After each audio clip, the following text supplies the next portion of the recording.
हिंदुस्तान में मुसलमानों की जो हिस्सेदारी रही है, चाहे वो हिंदुस्तान की तामीर और तरक्की हो या फिर आज़ादी में मुसलमानों की जिद्दोजहद हो, इसके बगैर हिंदुस्तान का जो एक तस्वुर है डाइवर्सिटी इन यूनिटी, भिन्नता में अनेकता, इसलिए कि हिंदुस्तान की खूबसूरती इसमें है कि हिंदुस्तान एक गुलदस्ता है जिसमें मुख्तलिफ अलवान के फूल हैं। जाहिर सी बात है कि गुलदस्ता उसी वक्त होगा जब मुख्तलिफ किस्म के फूल हों। इसलिए यहाँ जहाँ अक्सरियत का बहुत बड़ा किरदार रहा है, इसी तरह से अक़लियत को भी हम नकार नहीं सकते हैं। इनका जो कंट्रीब्यूशन है इससे हम पलूतही नहीं कर सकते, क्योंकि मुसलमान अक़लियत में जरूर है, लेकिन अक़लियतियों के दरमियान में ये अक्सरियत में शुमार होता है। हमारे उलमा कराम का जो हिस्सा रहा है आज़ादी में, तारीख के औराक भरे पड़े हैं, चाहे वो असीराने माल्टा का वाक़या हो या फिर जो दिल्ली में जो मुसलमानों खुसूसन उलमा कराम के साथ जो खून की होली खेली गई, आज भी दिल्ली गेट में इन चीज़ों के शवाहिद मौजूद हैं। इसी तरह से रेशमी रुमाल हो, 1857 का इनकलाब हो, यहाँ तक कि आज जो भी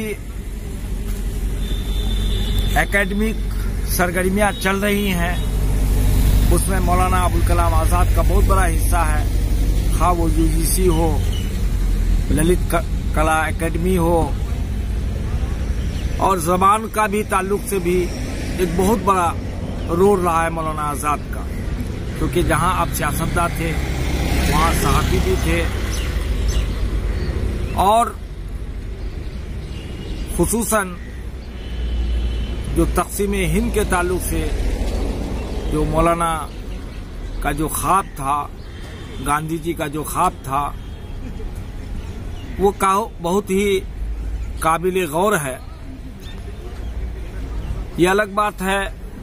कि तक़सीम को हम रोक नहीं पाए, और उस तक़सीम होने के बाद भी फिर हमारे पड़ोसी मुल्क पाकिस्तान भी बच नहीं पाए।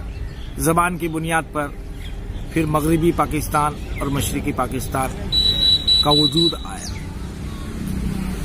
इस तरह हम देखते हैं कि मुसलमानों को आज वक्त की ज़रूरत है कि यहाँ जो एक नया भारत बन रहा है और जो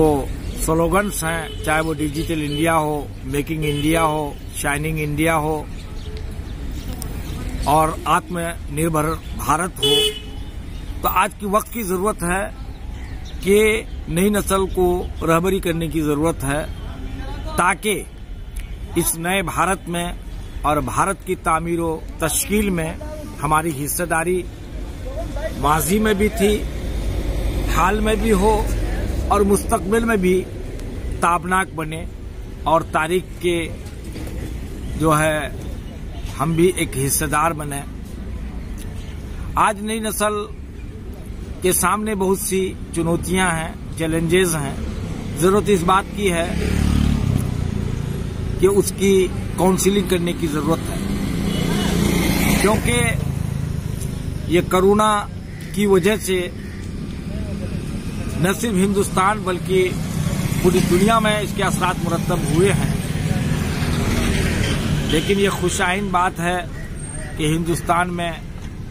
वैक्सीन भी आ गया और बहुत जोरों शोर के साथ काम चल रहा है। ग्लोबलाइजेशन के दौर में, कॉमर्शलाइजेशन के दौर में, इंडस्ट्रियलाइजेशन के दौर में